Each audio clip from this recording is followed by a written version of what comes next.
Hello, this is Matt on the Moon Lambo channel. Here's a headline from CoinGape. Ex-ETH advisor, Vitalik Buterin coordinated fraud charges against me. Now, I have a feeling that this is just the very beginning of a lot of information coming out from Steven Narioff, who is a client of John Deaton's, the way that I understand it. So technically, the way that John Deaton worded it was more along the lines of there's an attorney-client privilege there, but I'm reading between the lines. I think that's okay to do here. So it looks like he's a client of attorney John Deaton's. That was announced yesterday. And Steven Narioff, he was in Bitcoin from the earliest of days. He was tweeting about Bitcoin when it was 30 cents. And he was involved with Ethereum before the ICO even happened. But there's a bit of a falling out between him and Vitalik Buterin and some others. And it seems to be the case that Steven Narioff is just thrown under the bus by some ETH people, including Vitalik Buterin specifically. And now that a lawsuit against Narioff has been dismissed earlier this year, he's pushing back. So... and I want to say this too at the outset here. I'm ready to listen. I'm ready to hear everything, ready to report on everything that comes out. I'm not a journalist, so this, I have my own opinions, just like anybody who's an opinionated, individual.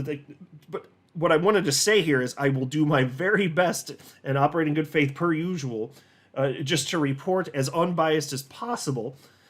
Even though I think it's no secret that most of us in the XRP community, including myself, aren't exactly happy with Vitalik. Now that said, I do want to see proof. So in the meantime, I'm just noting there are a lot of claims, but we should have an expectation of proof. It does sound as though eventually a lot of stuff is going to be revealed.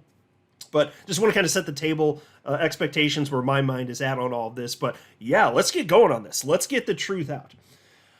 Before going further, I do want to be clear, I do not have a financial background of any kind. I am not offering financial advice, and you definitely should not buy or sell anything because of anything I say or write. I'm just an enthusiast who enjoys making YouTube videos about crypto-related topics, but just as a hobby and just for fun. All right, so yesterday, I'm sure most of you are aware by this point, attorney John Deaton had a live stream in which he was talking about Steven Narioff and a number of things, and after that live stream, it was reposted on X, formerly known as Twitter, by Steven Narioff, and he said, "Thank you, John Deaton. I look forward to the real truth coming out." And then he tagged me along some others. Attorney Deaton responded to that and wrote, "As I said on my live stream, there is no free pass for the truth. It must have its day. I've had people on crypto law who have been critical or disagreed with me. I'm always civil and respectful. I'm inviting Vitalik, Joe, and Steve to come on live where nothing can be cut or manipulated, and we will get to the truth." Okay, so I'm going to hazard a guess here that Vitalik and Joe aren't ever going to come on crypto law, but John's, of course, doing the right thing by inviting them. But I have the suspicion, as I think the vast majority of us do in the XRP community, that things are looking shady. I mean, think about everything we learned over the last few years as it pertains to the ETH ICO, the whole ETHgate situation. We all know. I don't even need to go down that path and explain what that is. We all know what that is. And what's true, what's not. Well, that's why I don't think Vitalik's going to come on. I don't suppose that he's in a situation where if everything comes to light, it's going to be looking good for him. But then you have Steven Narioff, who was accused of some very heinous things that would have put him behind bars for a matter of decades, apparently. The government dismissed those charges, and now he's out trying to get information out. That makes my ears perk up here. And so take a look at this article. XRP lawyer John Deaton accessed records on alleged Ethereum ICO scams. So let me go to this, through part of this anyway, and then I'm going to jump into the allegations of coordinated fraud, which are powerful words, let's say. They're, not exactly beating around the bush there, but let me jump through this real quick, just to make sure we're all caught up where we need to be. John Deaton, the attorney who represents the over 70,000 XRP token holders in the Ripple v. U.S. Securities and Exchange Commission lawsuit, had kept the crypto community guessing about this announcement. However, there were hints that the announcement involved Steven Narioff, who was an early advisor in the Ethereum network project. The attorney revealed that a major part of the announcement was about some of the very interesting claims made by Neryoff, describing him as the most talked about person within the XRP community currently. Neryoff claimed to have evidence of wrongdoings during the Ethereum initial coin offering in 2014.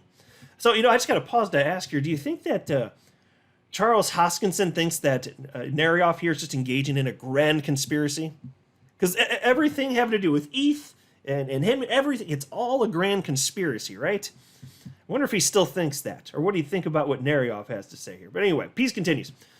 In May 2023, a New York judge dismissed criminal extortion charges against the Ethereum early advisor.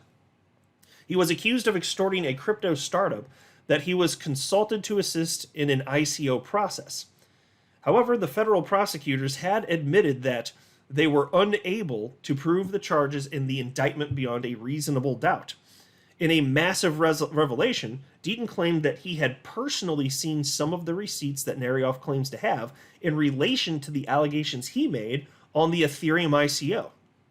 Although the attorney did not exclusively name the crypto project due to attorney-client privilege.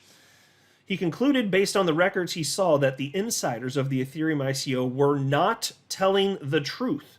Quote, I have seen some of the receipts Neryoff claims to have. I understand that he was targeted by some people at a cryptocurrency project, ETH, and I understand why he feels that.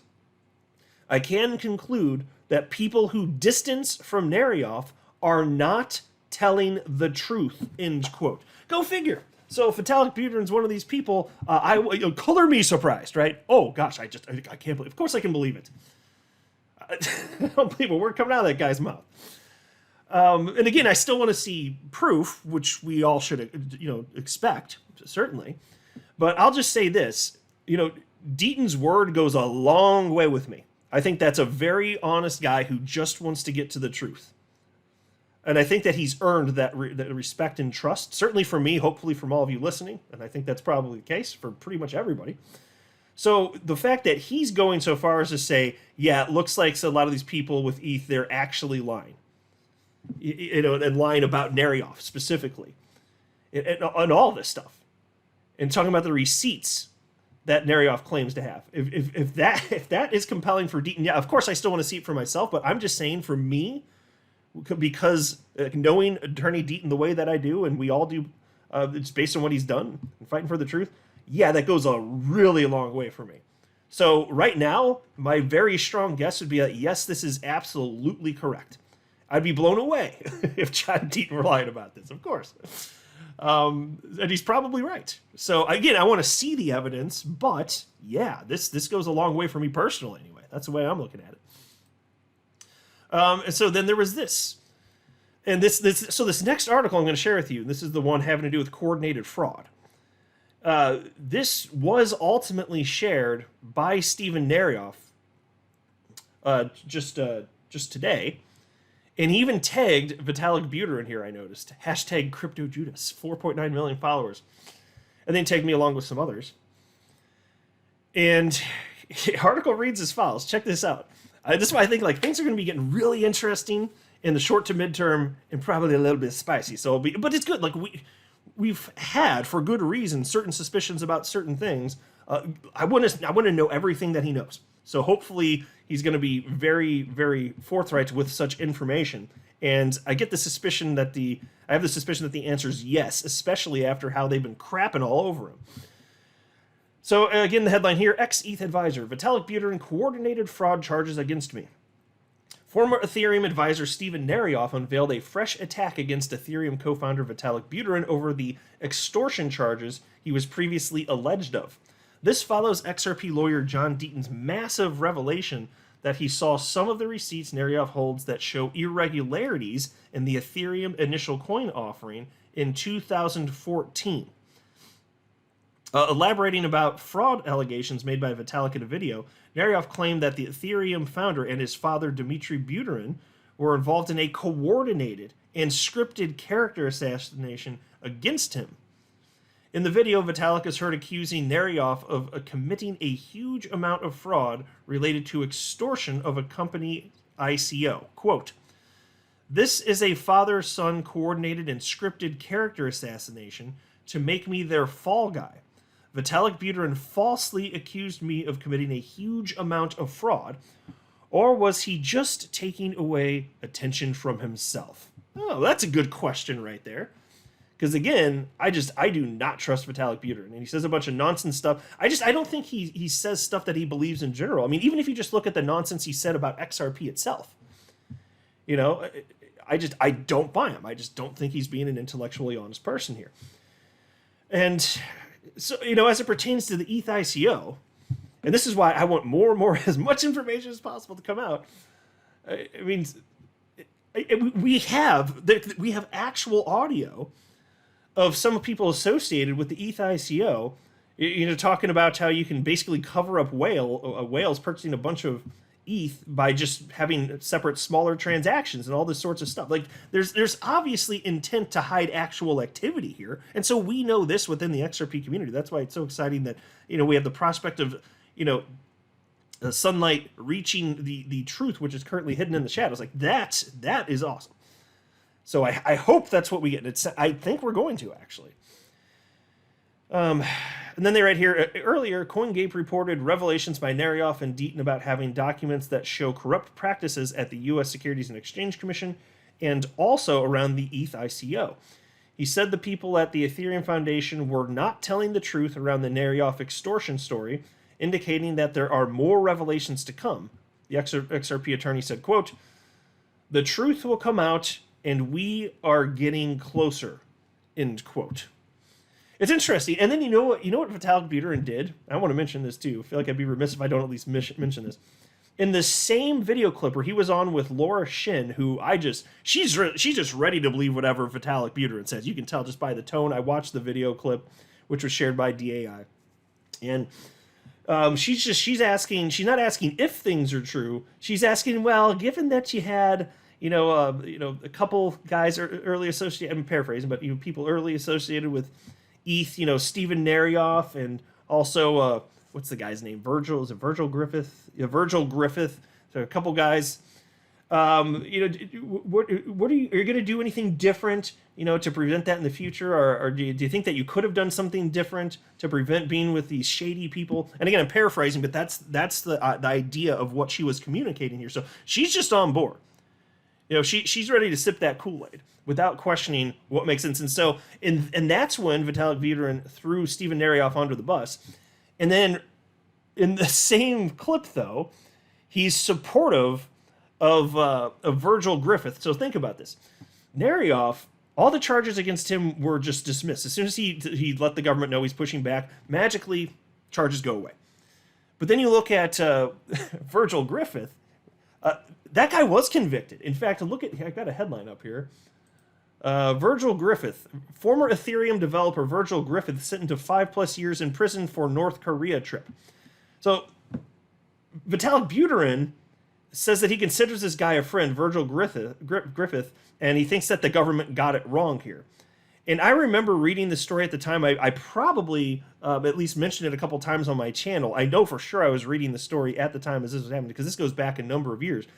But this guy, Virgil Griffith, with the ETH project, he traveled to North Korea. And what were the actual charges here? I read it in this article or another one before recording this video, just to get a slight refresher. Here we go. Former Ethereum developer Virgil Griffith will serve 63 months in prison and pay a $100,000 fine for helping North Koreans use cryptocurrencies to evade sanctions. So here's the deal. He was found to have actually broken the law, went to jail here. Vitalik Buterin, all for this guy. But then there's Stephen Narioff, charges dismissed. That's a bad guy. Just liar, fraud, all that. That's what Vitalik Buterin had you believe. Something's not sitting right there, I'll tell you that. So again, I want more proof, but I'm ready to listen. So whatever comes out, I'm going to be happy to report on the channel here. But that's the latest. There's definitely going to be more to come, so stay tuned, because I think that this is going to ultimately prove, I suspect anyway, a lot of that stuff that comes out is going to prove that the XRP community was right in a lot of the suspicions that we've had for the last couple years. I'm not a financial advisor. You should not buy or sell anything because of anything I say or write. That would be a very, very, very bad idea. Until next time, to the moon, Lambo!